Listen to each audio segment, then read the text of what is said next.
Hi, Phoenix family. So tonight's topic, I'm going to be talking about my books and kind of giving you a little bit of an introduction to them.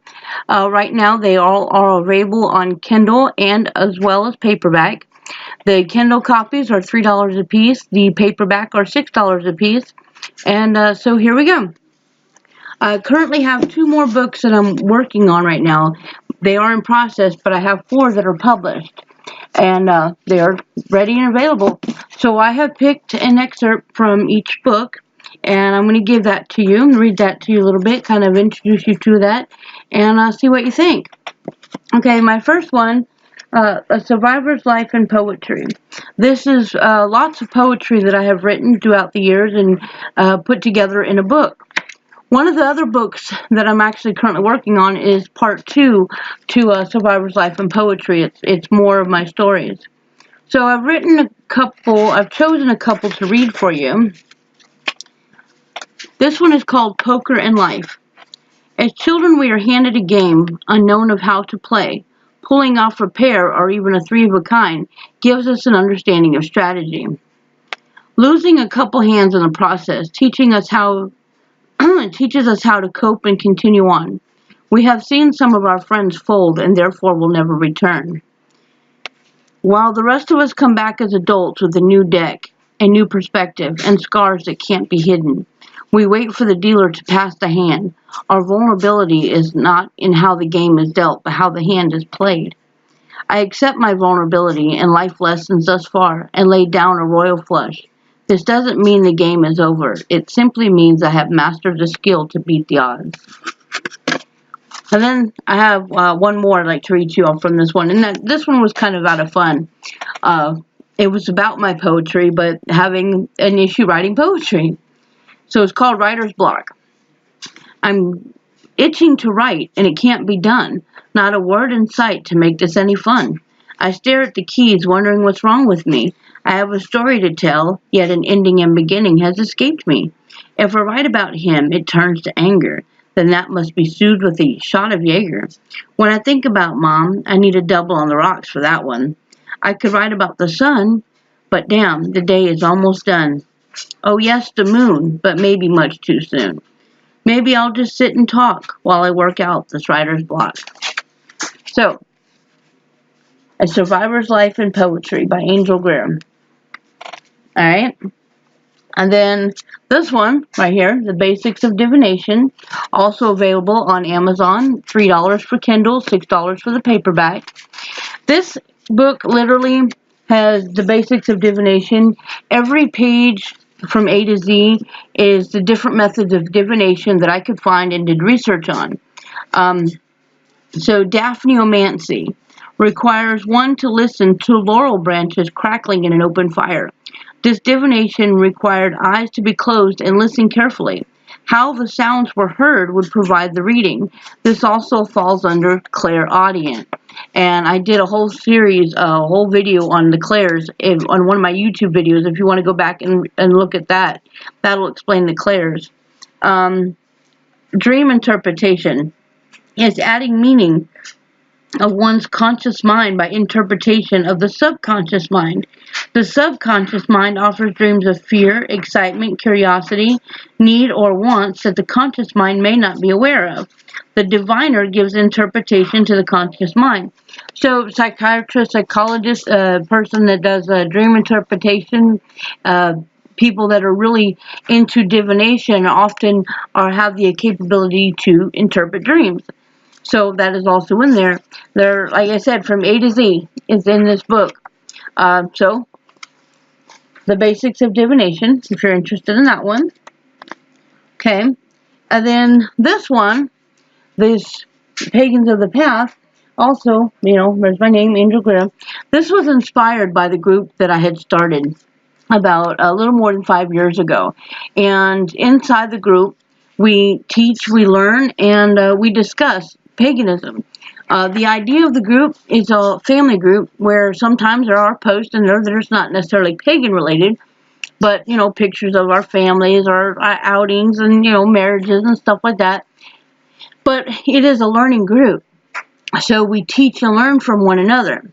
And in this group, I share a lot of what I teach in the group right here. Um, this doesn't cover all of it, not at all, but it covers a good bit of it. And so I want to read this to you right here. The color association of the witch, because many that practice paganism, and especially witchcraft, have heard of the dark witch, the gray witch, or the white witch. So I'm going to read that to you real quick. Color association of the witch. The white witch. The white witch is an individual that uses their craft in spellcasting for only good intentions. Good intentions such as offering goodwill, good fortune, good health, and to accomplish one's goals in a positive manner. Every practice and ritual is surrounded by the intentions of love and light. An example would be an individual desperate to obtain a particular job that has gained their interest. The white witch may offer a candle lighting with a chance to pursue the wanted position. The dark witch. The dark witch is an individual that uses their craft in spellcasting with negative intention. The common misconception is that the dark witch deliberately uses this magic to cause harm without provocation. This may be true for some, as there are people in this world that do make bad choices and hurt others for their own pleasure.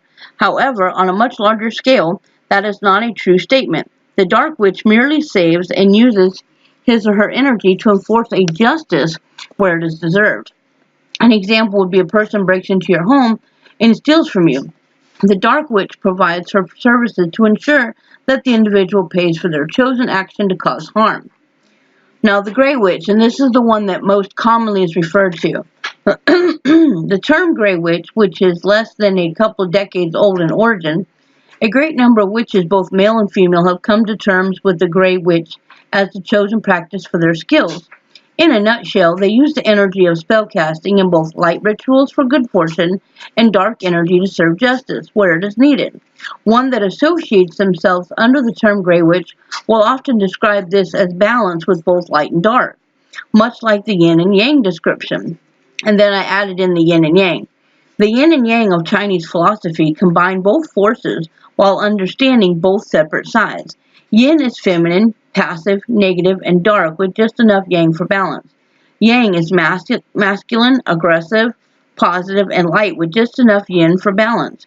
With the two combined as one whole, we have the balance and understanding of the Grey Witch. So that is just a piece of the entirety that's in here. So again, on Amazon, $3 for the Kindle, $6 for the paperback. And then finally, the last one right here, Broken Wings, Rise of a Phoenix. I want to say that this was my hardest work right here, because this work is actually my life. And the Rise of the Phoenix is because in Pagans of the Path, we had to change our name at one point in time, and Rise of the Phoenix was how we had to rebuild after we were shut down at one time. And also, it signifies something very personal for me, and that is because I am a survivor. Like the Phoenix, I have been burned a few times, but I always come back. So that's why I chose that title. Now, this book is very personal on the sense that I share my actual life and events and some good things and some bad things and just life in general. How I came to be a survivor and how I find today where I am. So this is a little excerpt, and to get the entire story, you'll have to get the book. But this is just a piece. After about a month of this, and I was maybe 5 months pregnant, things got really bad with Mandy. She called me at work to say the dresser fell on top of James. The one in his room? Well, a red flag went off right away. The dresser is only 2 drawers high. The big dresser was in the closet because boys like to climb. I tell her to call Grandma. She is literally only minutes away, and it will take me close to an hour to get home. I tell John that James is hurt, and he explains that it's a small dresser. Mom will check it out, and we will see when we get home. As the shift ends, I call Mom from the payphone, and she says that Mandy never called her. She knows nothing about what happened. So with that, John decides he must be fine. We come into the house, and nothing feels right at all. I pay Mandy, and she runs out the door. She doesn't explain anything, but has to hurry home. Abby comes out of her room with her hair a mess. She tells me, Jamie is hurt, Mommy. I can already feel my heart pounding as I run into the boys' room. Jeremiah is hiding under the bunk beds in the far corner. I talk him out with promises of kisses and hugs. Jeremiah is autistic and his speech is delayed. He could not say his brother's name, so we always called him G. When he comes out, he is pointing and saying, G baby, boo boo. I go to reach for G baby and he is asleep, but I notice immediately he is covered all over in bruises. I start screaming, call the cops, go get that effing cunt.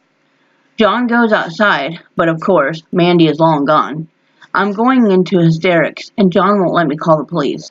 Abby is coming to me in tears, and this is when I see the patch of hair missing from her head. She then tells us that Mandy dragged her around the house by her hair. G-Baby wouldn't stop crying, so she beat him and kicked him and threw him into the dresser. I called work and quit my job that night. John wouldn't allow me to call the police because he said he would take care of it. I begged him to take us to the hospital. He refused to do that also. Said that if we went, they would accuse us of child abuse, that no one would believe us that a sitter did this. I gathered up my babies, and we cried ourselves to sleep in the baby's room while John went to bed. Whew. So if you want to learn more about that story and what had led up to it, what happened afterward, you'll have to get the book. Again, all of my books are $3 on Kindle right now and $6 in paperback. And I do sign books. If you would like to get a book and have it personally autographed, purchase a book and reach out to me on Facebook under Angel Greer, and I will get you an address to send the books to.